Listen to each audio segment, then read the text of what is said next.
Hello, my beautiful souls. Welcome sa ating tarot reading sessions. Keep in mind, general reading po ito, maring mag-resonate, maring hindi. Kunin niyo na lang po kung para sa inyo and leave the rest. Maring mag-shift sa energies or magkabaliktad ang sitwasyon. Kaya kayo na pong bahala kung saan kayo nakalugar sa reading natin. Okay, so let's see. So we have here the Eight of Cups. Wow. And Five of Pentacles. Okay. And we also have here the Four of Swords and the King of Wands. Six of Cups and the Two of Pentacles. The Tower and the Eight of Pentacles. Okay. So yung bottom card natin is the Page of Cups. Okay, so someone here na may strong fire energy rito with the King of Wands, Aries, Leo, or Sagittarius energy. So, itong taon to, maaaring nag-walk away na siya sa buhay mo or ginost ka niya. Pero ngayon, itong taon to, iniisip ka niya, namimiss ka nitong taon to ngayon. And mukhang dati, nag-juggling siya between you and another person. Kaya nag-cause yun ng tower moment. So, ngayon parang hinayaan mo na nag-heal ka na, nag-move on ka na eh with the Four of Swords natin dito. Parang binigyan mo yung sarili mo ng time para mag-heal, makalimot from the past or this sa nangyari dito sa past ninyo nitong taong ito, no? Pero ngayon this person wants to offer you this cup of love with this Page of Cups natin dito. Ako. So, ngayon parang ikaw nagpapaka-busy ka, ayan. Focus ka sa iyong trabaho, sa career, sa business, or kung ano man pong pinagkakaabalahan mo ngayon kasi marami kang project ngayon eh. So, itong taong to, iniisip ka habang ikaw is nagpapaka-busy sa buhay. So, tingnan natin. Okay, we have here Compassion by Archangel Zadkiel. Soften your heart with respect to this situation and all the people involved, including yourself. Okay. So, ayan, ang ating message galing sa Archangels natin.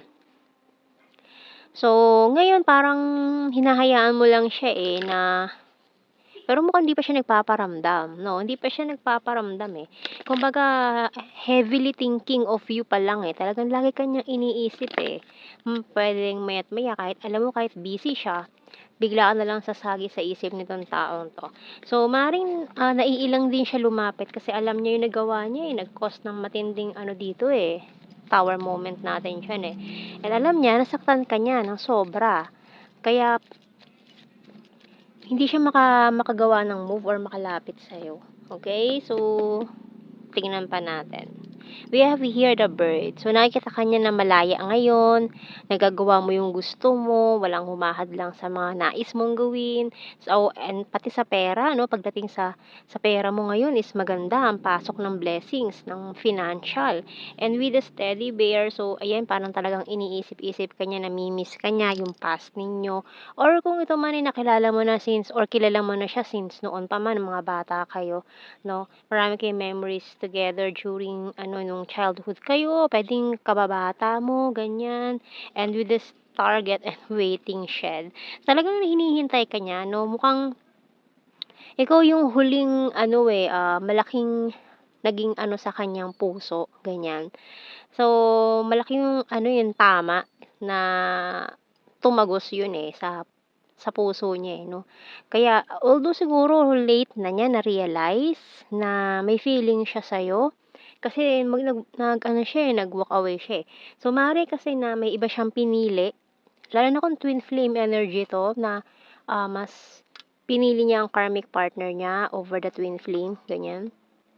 So, mukhang ngayon, kung twin flame energy connection ito, mukhang nawala na yung yung illusion, kumbaga, na mas higit yung karmic kaysa sa'yo. So, ngayon mukhang na-clear na yung mga illusion na yan. Lumabas na yung totoo.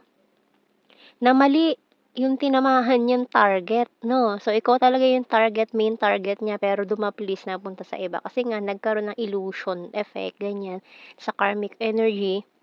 So, yun ang naging partner niya, nag-juggling siya between you and another person na mas pinili niya yun, yung person na yun over you. So, ngayon na-clear na okey na, parang na-realize na niya,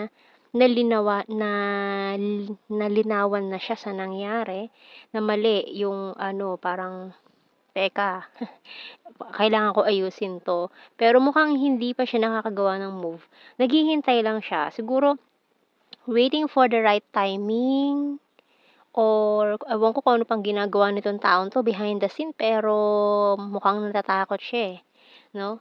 Natatakot siyang lumapit. Okay, we have here the healing crystals. Kasi alam niya nga nag-ano ka na, eh, nag-move on ka na, nag-heal ka na.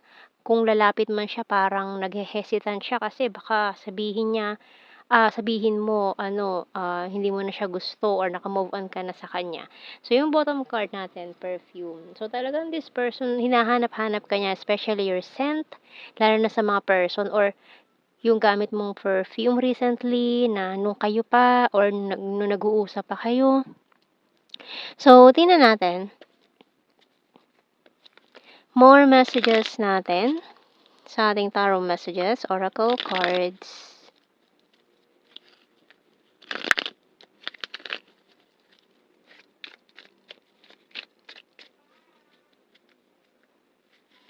Okay, business is business. Ayan na nga, kasi busy-busy ka sa business mo or sa kung ano man 'tong pinagkakaabalahan mo sa buhay about finances. So, kaya parang dedma mo siya ngayon, 'no? So, tingnan pa natin. I want commitment.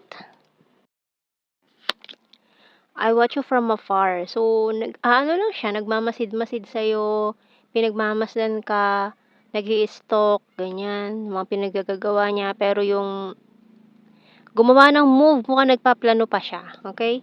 So, we have here your my happy pill, crying over you feeling lost. So, ngayon lang niya naramdaman yung emptiness na yon, 'no? Kaya wala siyang magawa ngayon kundi pagmasdan ka na lang sa malayo, ayan, tumingin sa malayo, lagi siya nakatingin sa malayo na parang sa dagat, ganyan. 'Pag pupunta siya ng beach, malayo lagi yung tingin niya, iniisip ka niya, what if gan'to, what if ganyan. So, lagi siyang nag-iisip, heavily thinking of you, ganyan. Tired and need rest. So, makikita mo sa mga mata nitong taong 'to na pagod siya.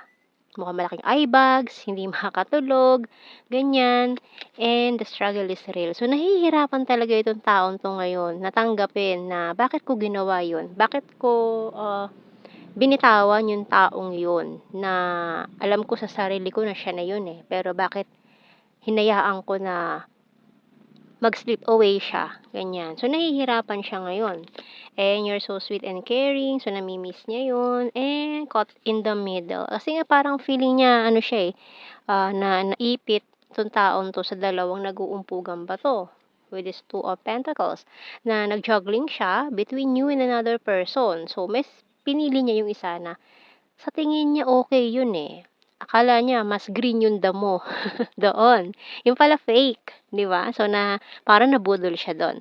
So, tingnan natin, more messages natin dito sa The Hidden Truth Oracle cards. I love you unconditionally. I hide behind material things. You don't know how hard it was to let you go. And to na nga, finding out the truth crushed me.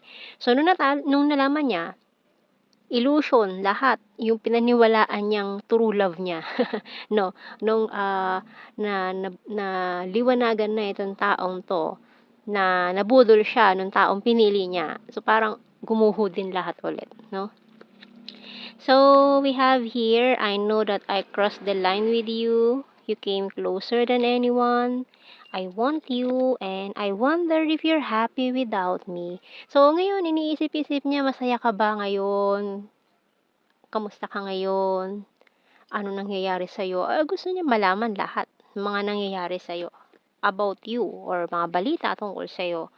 And I feel you leaving me behind. So, ngayon nararamdaman niya na unti-unti or ano na parang feeling niya mahirap nang ibalik yung dati, 'no? Kasi alam niya na sobra yung ginawa niya sa'yo. So, kuha tayo ng mga initials natin dito. Pwedeng initials ng pangalan nyo or anything. Pwede mabuo sa inyong mga ano yan. Ayan. Enye, letter E, AJ, WO,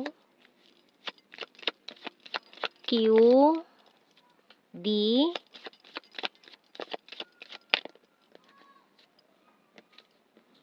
UN, G, VS ang bottom card natin. Okay, so let's see sa blue card. We have here, pero all strings attached and may obsession energy dito. So mukhang yung pag-iisip niyang ito is obsessive na no? Parang obsession na. Obsessively thinking of you itong taong to. Talagang heavily. Matindi, no? Kumbaga parang ano na umagahan niya na yan, tanghalian, hapunan, merienda pa. Midnight snack pa. Ganon kakatindi na pumapasok sa isip nitong taong to. Halos parang 24 hours na sa isip ka niya. No? So, we have here confessions. But, kasi nakita ko ito ang nakuha ko. So, mukhang, separation and confessions. So, ito yung bumungad and then ito yung nakuha ko. Ayan. Mukhang connected din yan, no? So, mukhang you're in separation na matagal ng panahon and then ngayon parang gusto niyang aminin sa'yo lahat, no? Yung feelings niya na parang huli na ba ang lahat? Parang ganun. Or may chance pa ba itong connection na to? Ayan, yun yung mga tanong niya sa isip niya kung may chance pa ba kayo? Pwede pa ba? Or pwede pa ba siyang bumawi? Ganyan. So, tingnan natin. And let's see sa ating general signs and messages. So we have here Libra, air sign, Gemini, Libra, Aquarius,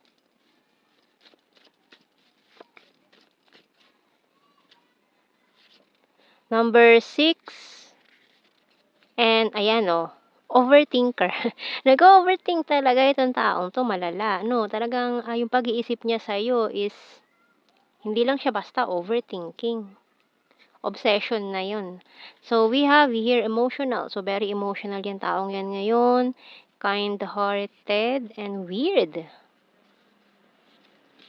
Coins is earth signs, Taurus, Virgo, Capricorn, city. So, mukhang gusto niya mag-meet kayo sa city or may mga energy kayo na in the city na mukhang doon kayo first nag-meet. Ganyan. So, we have here high expectations, March, soon. Oh, may pinaplano siya ha. Soon.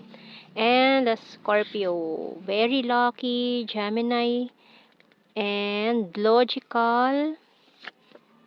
Fantastic friend. So, siguro may mga na-friend zone, kaya parang umiwas siya sa'yo. Parang may pinili siyang iba, tapos sinabi niya na friends na lang kayo, ganyan. Kasi may pinili na siyang iba. So, we have here practical. So, nagpaka-practical lang siguro siya. Kasi siguro yung connection nyo, maraming maraming obstacles, maraming hadlang, maraming problems. Gusto niya lang siguro yung smooth, yung walang problem masyado, no? Convenient para sa kanya.